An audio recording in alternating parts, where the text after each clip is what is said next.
apakah Allah masih menerima taubat kita jika kita sudah pernah berzina? Oh, kalau berzina jangan ikut-ikut saya. Kita zina sama pelacur. Gini, kalau Anda masih punya kesempatan bernyawa dan belum sampai nyawa itu ke kerongkongan, maka tobat itu sangat terbuka bagi Anda. Kecuali kalau nyawa sudah sampai ke kerongkongan, segera kembali. Bahkan ada ayat yang khusus diturunkan untuk pertanyaan Anda ini. Ayatnya ayat ke-53, surahnya surah ke-39. Ayat itu diturunkan untuk menjawab seseorang yang terlibat dengan pertanyaan Anda seperti ini dan dia mau tobat. Maka Allah turunkan ayat kuliah, ibadiyalladzina asrafu ala anfusihim la taqnatu min rahmatillah. Katakan Muhammad pada hamba-hambaku yang telah berbuat israf. Di antara israfnya mengerjakan perbuatan dosa besar. Dosa besar di antaranya zina. Ketika dikerjakan seperti itu dia mau tobat. Kata Allah, ayo tobat, jangan putus asa dari rahmat Allah Subhanahu wa taala. Kenapa ada kalimat jangan putus asa? Karena orang kalau berbuat dosa besar, setannya lebih mudah menjerumuskan dia. Karena akan dibuat kalimat-kalimat dalam dirinya seakan-akan mencegah dia untuk bertobat. Sudah, dosa kamu berbuat sudah begitu besar, gak ada kesempatan untuk bertobat lagi. Sudah, kamu sudah terlanjur basah, berenang sekalian, tinggalkan perbuatan yang ini. Kamu medannya di sini, kamu dunianya di sini. Kata Allah, itu semua tidak benar. Saya itu adalah Tuhan rahmat, bukan Tuhan ghadab. Rahmat saya melebihi ghadab yang ada dalam diri saya. Maka rahmat itu manfaatkan. Tobat. Ayo tobat. Saya katakan, jangankan Anda, pelacurnya pun. Maaf ya, duhai perempuan-perempuan dimanapun Anda berada, yang terjebak dalam pengaruh setan untuk menjajakkan dirinya, sehingga disebut dengan pelacur. Maaf, saya tidak ingin memperindah bahasa ini. Saya tegaskan pada Anda ya, kalau maksiat itu istilahnya jangan dibikin sopan. Kalau dibikin sopan nanti bangga tampilannya. Maaf, koruptor maling. Ketika dibuat koruptor, dipakein jaket kuning, cuma pakai jaket. Masya Allah, enak banget senyum-senyum bawa tas. Kontingen koruptor Indonesia bawa tas, senyum, foto-foto, bilang maling. Samakan dengan ayam. Kenapa orang pencuri ayam disebut maling? Pencuri uang ratusan miliar triliun disebut dengan koruptor. Walaupun mungkin maknanya berbeda, tapi kalimatnya diperindah. Maaf, perempuan menjajakan diri di malam hari jangan disebut kupu-kupu, nggak ada hubungan. Kupu-kupu aja nggak begitu. Ya, sebut aja dengan bahasa yang menjijikkan itu sehingga orang menjauhinya. Pelacur, selesai. Laki-lakinya apa? Jangan dipersempit. Buaya aja nggak begitu.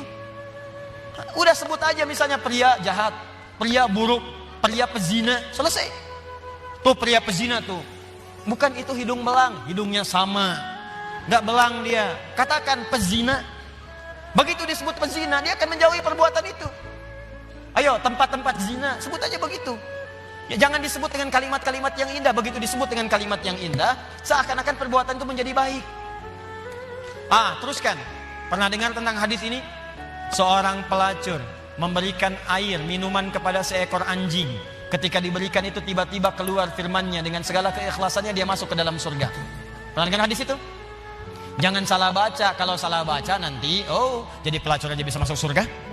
Cukup cari anjing aja, anjing kasih minum surga. Kalau seperti itu enak banget. Bukan, cara bacanya adalah ketika dia memberi minuman itu, dia sadar dengan dirinya. Ini anjing aja hewan najis, disebut najis, keadaannya terhina, diberikan minuman, tiba-tiba dia bisa berubah beraktivitas dengan cara yang baik. Saya manusia, bukan hewan. Walaupun saya melakukan perbuatan hina, kenapa saya tidak berubah seperti anjing ini punya energi? Dalam bahasa syariat, wahyu itu disebut dengan tuntunan air. Allah menurunkan air dari langit, membuat tanaman yang kering, tanah yang kering menjadi gembur kembali. Allah menurunkan wahyu-wahyu dari langit, ajaran-ajaran, membuat hati yang kering menjadi subur kembali untuk melakukan perbuatan-perbuatan baik. Sadar dia dengan perbuatan itu, bertobat dirinya. Taubat itu yang menggugurkan dosanya, berubah jadi beramal soleh. Amal solehnya yang menjadikan dia terjamin surga di sisi Allah Subhanahu wa taala. Pelacur, tobat, masuk surga. Pembunuh 100 orang, tobat, masuk surga. Maka saya ajak orang yang pernah berbuat perbuatan semacam ini, ayo tobat. Ada kesempatan. Dan jangan ditampakkan. Maksiat yang tampak hanya mengundang bencana. Ini sekarang ini sudah banyak nih. Saya perhatikan orang bangga berbuat maksiat. Awas hati-hati. Homoseksual, lesbian, LGBT, macam-macam sudah bangga. Bikin kontes, bikin macam-macam. Ngundang musibah tuh. ngundang musibah. Dan kita doakan, kita ajak mereka dakwahi dengan lembut supaya meninggalkan perbuatan-perbuatannya. Doakan Pak, dalam malam kesempatan hari doa, istighfar. Karena istighfar itu diantaranya bisa menahan murka Allah Subhanahu Wa Taala. Wa ma kana Allahu liyu'adzibahum wa anta fihim. Muhammad, sepanjang kamu hidup mereka tidak akan pernah saya azab. Kalimatnya fiil. Tapi ketika nabinya meninggal, wa ma kana Allahu mu'adzibahum wa hum yastaghfirun. Kenapa yang pertama kata kerja, yang kedua kata benda? Pertama kata kerja karena di zaman Nabi setelah masuk Islam jarang orang berbuat maksiat. Setelah nabinya meninggal berubah jadi kata benda, orangnya banyak bermaksiat. Tapi kenapa azab ditahan oleh Allah? Ada kalimat di ujungnya wahum yastaghfirun, karena ada orang-orang yang masih istighfar kepada Allah Subhanahu Wa Taala. Kita berdoa malam. Ya, bikin programnya. Saya kemarin ke Padang berapa waktu lalu, wali kota Padang punya program Padang bebas maksiat. Saya kira ayo Kabupaten Bandung, ya Kabupaten Bandung bebas maksiat. Anda berdoa, dakwahi, tampakkan kebaikan. Ayo mulai sekarang yang ngaji dengan saya minta komitmennya. Kalau Anda pegawai berangkat ke kantor, perilaku yang baik, tunjukkan nilai keislaman, jujur dalam bekerja, jangan takut. Anda tidak akan kehilangan rezeki. Anda nggak korupsi pun rezekinya segitu. Anda korupsi rezekinya nggak nambah segitu juga. Jadi kalau Anda bisa dapatkan yang halal, kenapa mencari dengan yang haram?